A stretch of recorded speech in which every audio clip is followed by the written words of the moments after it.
नमस्कार. निवेदक विठ्ठल पवार या माझ्या यूट्यूब चॅनलमध्ये आपल्या सर्वांचं सहर्ष स्वागत करत आहे. वर्धापन दिन विशेष भाषण मग ते सामाजिक संस्थेचा असो, स्थानिक स्वराज्य संस्थेच्या कार्यालयाचा असो किंवा शासकीय निमशासकीय संस्थेचा वर्धापन दिनाचा कार्यक्रम असो किंवा पंचायत समिती किंवा जिल्हा परिषदेचा वर्धापन दिन असो किंवा कोणत्याही उद्योग समूहाच्या वर्धापन दिनाच्या प्रसंगी भाषण कसं करावं याचा एक आदर्श नमुना पाठ या व्हिडिओच्या माध्यमातून दिला आहे. तर आपण सुरुवात करतोय प्रत्यक्ष भाषणाला. नमस्कार.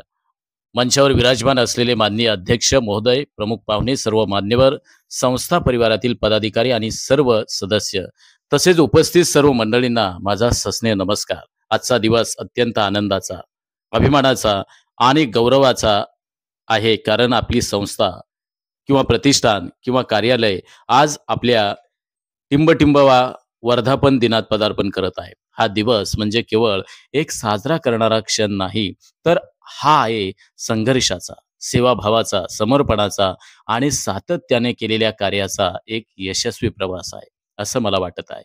या संस्थेची स्थापना 22 वर्षापूर्वी एका मोठ्या सामाजिक जाणीवेतून, एका दूरदृष्टीतून झाली. आजच्या घडीला ही संस्था केवळ नावापुरती संस्था राहिलेली नाही, तर हजारो लोकांच्या जीवनात बदल घडवणारा एक दीपस्तंभ बनली आहे. चालताना अनेक अडचणी आल्या, अनेक संकटांचा सामना करावा लागला, पण संस्थेच्या कार्यकर्त्यांच्या अथक परिश्रमांनी, जिद्दीनं आणि समर्पणाच्या भावनेनं ही संस्था आज समाजात नावारूपाला आलेली आहे.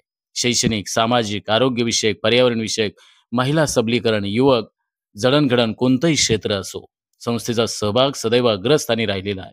विविध उपक्रम, कार्यशाळा, शिबिरे, मोफत सेवा, मदतीचा हात, ही संस्था कायम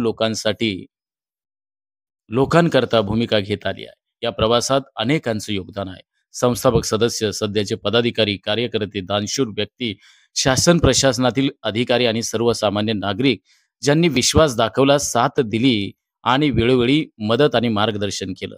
वर्धापन दिन हा केवळ एक पूर्वीचा गौरव आठवण्याचा दिवस नसतो, तर नव्या ऊर्जा, नव्या स्वप्नांची पेरणी करणारा अत्यंत महत्त्वाचा दिवस असतो.